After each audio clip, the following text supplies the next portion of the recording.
الحمد لله رب العالمين والصلاة والسلام على أشرف المرسلين وعلى آله الطيبين وأصحابه الطاهرين والمؤمنين والمسلمين كلهم أجمعين أما بعد.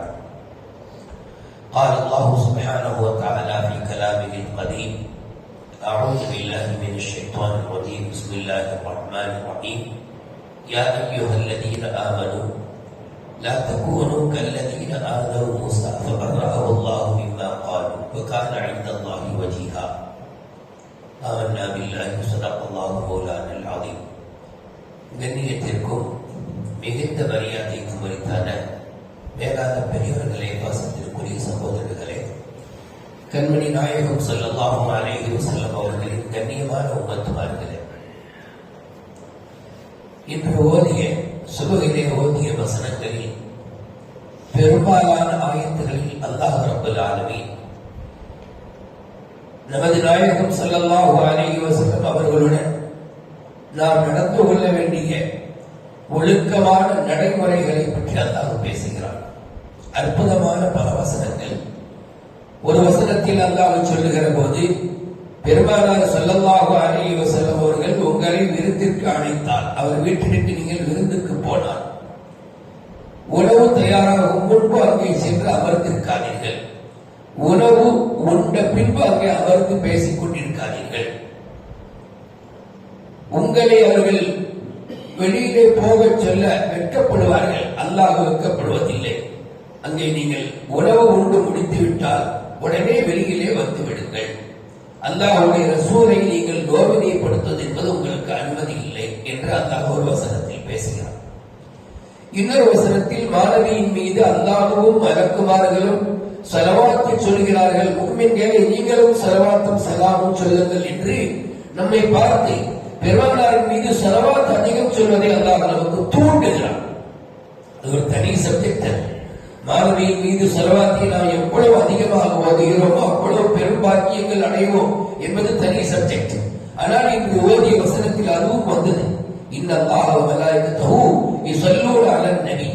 நிச்சயமாக அல்லாஹ்வும் அவனது அமரர்களும் மலக்குகளும் மாணவியின் மீது ஸலவாத்தை சொல்கிறார்கள். முஃமின்களே நீங்களும் அல்லாஹ்வுடைய ரசூலின் மீது ஸலவாத்தும் ஸலாமும் சொல்லுங்கள் என்று அல்லாஹ் ஒரு வசனத்தில் தூண்டுகிறார். அடுத்த வசனத்தில் அல்லாஹ் தூண்டி சொல்லுகிற போது, யார் ரசூலுக்கு நோவினை தருவார்களோ, முஃமினானவர்களுக்கு நோவினை தருவார்களோ அவர்களுக்கு கடுமையான வேதனை உண்டு என்று அல்லாஹ் எச்சரிக்கிறார். அப்படியே பேசிக்கொண்டே வருகின்ற அல்லாஹ் பின்பக்கத்தில், முஃமின்களே நீங்கள் இப்படி ஆகிவிடாதீர்கள் என்று நம்மை பார்த்து பேசுகிறார். எப்படி ஆகிவிடாதீர்கள்? மூசா நபி அலைஹிஸ்ஸலாம் அவர்களின் சமுதாயம் நோவினைப்படுத்தியது போல் நீங்கள் நபியை நோவினைப்படுத்தார்கள் என்று அல்லாஹ் சொல்கிறார். இந்த ஆயத்தினுடைய பின்னணி என்ன என்பதை நாம் தப்சீரிலே விளக்க உரைகளில் பார்க்கிற போது, ஒருமுறை நமக்கு உயிருக்கு உயிரான உயிரினும் மேலான கண்மணி நபிகள் நாயகம் ஸல்லல்லாஹு அலைஹி வஸல்லம் அவர்கள் ஒரு கனிமத் பொருள், போரிலே கிடைத்த தளவாடங்கள், பொருள்கள், இவைகளை பங்கு பிரித்துக் கொண்டிருக்கிறார். பெருமானார் ஸல்லல்லாஹு அலைஹி வஸல்லம் அந்த பங்கு என்பது எவ்வளவு நீதமாக இருக்கும் என்பது நமக்கே தெரிந்த விஷயம். மாணவியருடைய வாழ்க்கையில் நீதத்திற்கு புறம்பான எதுவும் நடந்ததில்லை. பங்கு பிரித்துக் கொண்டிருக்கிற போது ஒரு மனிதர், அவர் ஒரு கிராமவாசி, அவருக்கு மாணவியருடைய மரியாதைகள் தெரியாது. அவர் எழுந்து நின்று இன்னும் சொல்லிட்டார், எழுதில் யா முஹம்மது, முஹம்மதே நீதமாக நீங்கள் பங்கெடுங்கள் என்று நின்ற வாக்கில் சொல்லிவிட்டு அவர் போய்விட்டார்.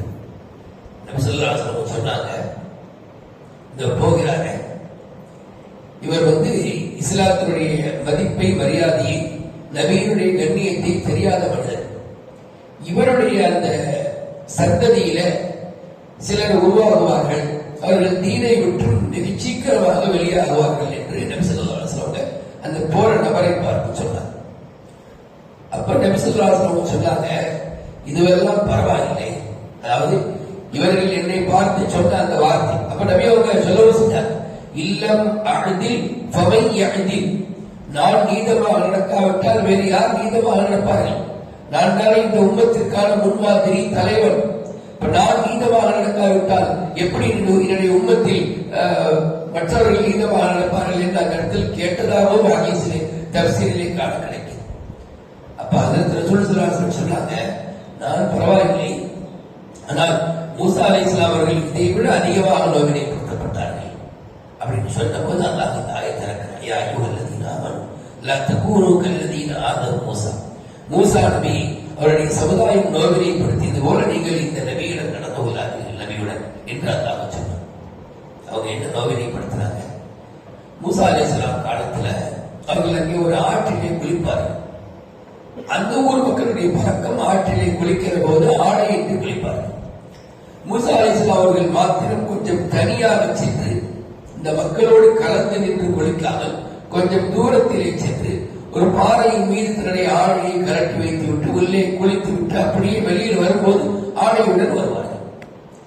அப்படி அவங்க குளிச்சுக்கிட்டு இருந்தாங்க தன்னந்தனியா.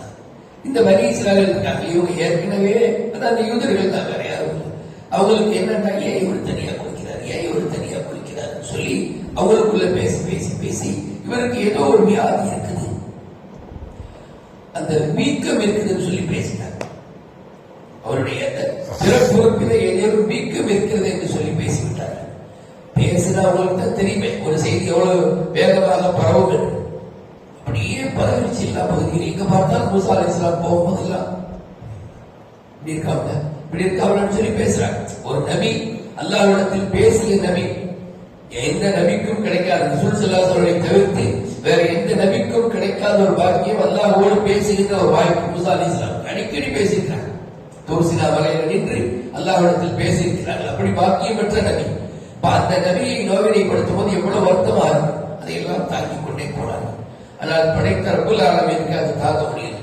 தன்னுடைய நபியை இப்படி இந்த மக்கள் நோவினைப்படுத்துறார்களே என்று சொல்லி அல்லாஹ் என்ன செஞ்சான், இந்த மூசா அலைஹிஸ்ஸலாமுடைய அந்த ஒரு ஆரோக்கியமான ஒரு நிலையை நாம் அந்த மக்களுக்கு உணர்த்தணும் என்பதற்காக ஒரு நாள் அவர்கள் குளிக்கிற போது கல்லிலே எப்பவும் போல வழக்கமான கல்லிலே ஆடையை வைத்துவிட்டு குளிக்கிற போது அந்த ஆடை துணியுடன் சேர்ந்து ஓடிவிட்டது. அந்த பாறை அந்த கல்லு அவர்கள் வைத்திருந்த அந்த துணியுடன் சேர்ந்து வேகமா அப்படி உருண்டு ஓடித்தே இருக்கும். இவங்க குளிச்சுட்டு வெளியில் வரணுமே, இவங்களுக்கு அந்த ஞாபகம் இல்லை, நம்ம ஆடையின்றி குளிக்கிறோம் என்று ஞாபகம் இல்லை. நம்ம ஆடை இருக்கணுமே என்கிற வேகத்திலே வேகமாக எழுந்த அந்த கல்லை துரத்தி கொண்டே வந்தார்கள். அது வெகு வேகமாக ஓடி சரியாக மக்கள் எல்லாம் ஒன்று கூடி நிற்கிற ஒரு பஜார் போன்ற இடத்தில் வந்து அது நின்றது.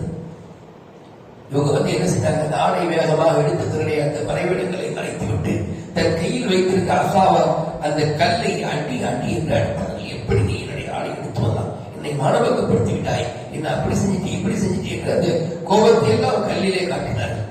அவர்களுடைய உடல் சக்தி என்பது எப்படிப்பட்டது நமக்கு தெரியும், வரலாற்றை படிக்கக்கூடிய நமக்கு. அந்த கல்லுக்கு வாயில்தான் அது அழுதிருக்கும் என்று நமக்கு கிதாபுகளிலே செய்திகளை பார்க்கிறோம். அதற்கு பிறகுதான் அப்படி சுதாரிச்சு பார்க்கிறாங்க, பெருங்கொண்ட கூட்டம் நிற்குது நம்மளை சுத்தி. இது முக்கியம் இல்லை. அந்த ஊர் மக்கள் எல்லாம் எடுத்துட்டாங்க, வீணா போனோம் மூசா அலைஹிஸ்ஸலாம் இப்படி ஒரு வியாதின்னு சொன்னாங்களே, ஆரோக்கியமான மனிதராக அல்லவா இருக்கிறார் என்று எல்லோருமே மூசா அலைஹிஸ்ஸலாமுடைய மரியாதையை புரிந்து கொண்டார்கள் என்று அந்த நிகழ்ச்சி முடிகிறது. இந்த இடத்துல அல்லாஹ் சொல்றான், இந்த மாதிரியான நோவினைகள் நபிமார்களுக்கு, குறிப்பாக நமது உயிரின் மேலான கண்மணி நபிகள் நாயகம் ஸல்லல்லாஹு அலைஹி வஸல்லம் அவர்களுக்கு சஹாபாக்களால், கிராமப்புற மக்களால், நபிகளுடைய அந்த மரியாதைகள் தெரியாத மக்களால் நோவினைகள் வரக்கூடாது என்பதற்காகத்தான் இது போல வசனங்களை எல்லாம் உணர்த்தியது, இறக்கி நமக்கு உணர்த்துகிறார். சரி, இப்ப நாம வாழுகிற காலத்தில் நபி ஸல்லல்லாஹு அலைஹி வஸல்லம் ஹயாத்தாக இல்லை இல்லையா? இப்ப நாம எப்படி நபியுடன் மரியாதையாக நடந்து கொள்வது என்பது எப்படி? அதற்குத்தான் நான் சொன்னேன். அல்லாஹ் ஒரு வசனத்தில் சொல்கிறார், மூமினான ஆண்களை நீங்கள் ஸலவாத் சொல்லுங்கள் என்று அல்லாஹ் சொல்கிறார்.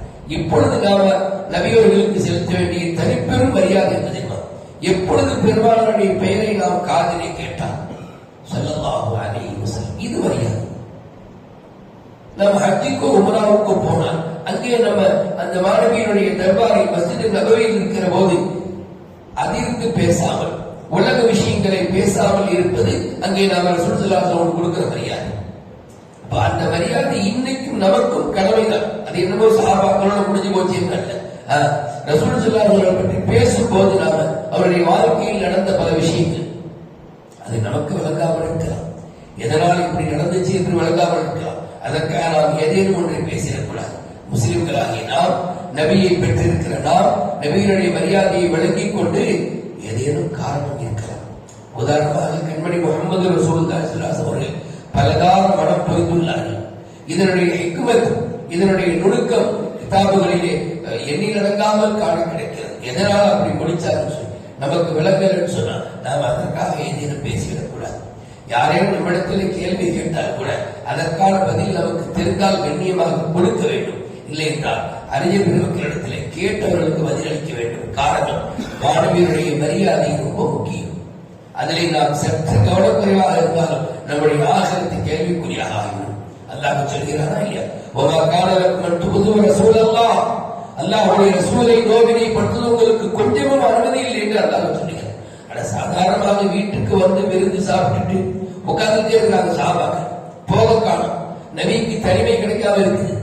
அல்லாஹ் வந்து சொன்னா எந்திரிச்சு போகப்பா, உட்கார்ந்துட்டு இருக்காரு. அல்லாஹ் சொன்னா ஃபைதா தஅய்தும் ஃபன்தஷிரு, சாப்பிட்டுட்டா எந்திரிச்சு போங்க அப்படின்னு அல்லாஹ் சொன்னான்னு சொன்னார். அவர்களால் கொஞ்ச நேரம் பேசிட்டு இருக்கிறது அல்லாஹ்வுக்கு பிடிக்கலன்னு சொன்னார். நபியை பற்றி நாம ஏதேனும் கண்ணிய குறைவாக பேசலாமா? அப்படியானா அருமையான முஃமின்களே, நம்முடைய உள்ளத்தில் ஞாபகம் வைத்துக் கொள்ள வேண்டும், நம்முடைய நபியை குறித்து, நமது நாயகம் ஸல்லல்லாஹு அலைஹி வஸல்லம் அவர்களை குறித்து நம்முடைய உள்ளத்தில் கொஞ்சமும் சாதாரணமான எண்ணம் வந்துவிடக் கூடாது. அவர்கள் இறைவன் அல்ல, ஆனால் இறைவனின் மிக உயர்ந்த தூதர். அவர்கள் மனிதர் தான், ஆனால் சாதாரண மனிதர் அல்ல, மிக உயர்ந்த மனிதர். பல அற்புதங்களை வெளிப்படுத்தியவர்கள், பல கண்ணியத்திற்கு சொந்தக்காரர்கள் என்றெல்லாம் நம்முடைய உள்ளத்தில் ஆழமாக பதிய வைக்க வேண்டும். நமது பிள்ளைகளுக்கு எதிர்காலத்தில் அவர்கள் எப்படி வேண்டுமானாலும் திசை திருப்பப்படலாமோ என்கிற அச்சம் இருப்பதனால் நம்முடைய பிள்ளைகளுக்கு பெருமானார் ஸல்லல்லாஹு அலைஹி வஸல்லம் மரியாதைகளை, கண்ணியங்களை, ஸலவாத்தினுடைய முக்கியத்துவத்தை அவர்களுக்கு எடுத்துச் சொல்லி அதில் அவர்கள் அதிகம் பழக்க வேண்டும். அல்ல நாயம், நாம் நமது நாயகத்தின் மீது அதிகம் அன்பு கொள்ளக்கூடிய மக்களாக, நமது நாயகத்தின் மரியாதைகளை அதிகம் பேணுகின்ற மக்களாக, நமது நாயகத்தினுடைய சுன்னத்தை அதிகம் பின்பற்றுகிற மக்களாக தான் நம் அனைவர்களையும் ஆற்றல் புரிவானாக. ஆமீன் ஆமீன் யா ரப்பல் ஆலமீன். அஸ்ஸலாமு அலைக்கும்.